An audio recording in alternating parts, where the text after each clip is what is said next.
Wat het jy nodig om jou eie aanlyn besigheid te begin?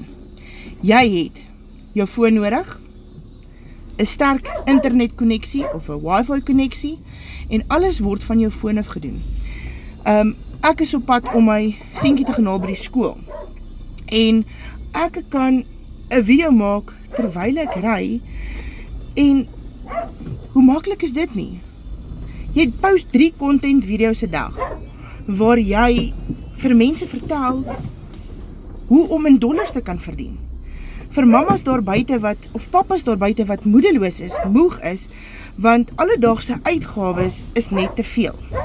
So, as jy meer wil weet hoe ek dit reg kry, terwyl ek voltyds werk, om alles in te pas in my daaglikse leefwyse, comment ja, en ek stuur vir jou die PDF tot die blueprint, wat vir jou alles so gaan verduidelik, en dan kan jy ook sien hoe ek in dollars kan verdien.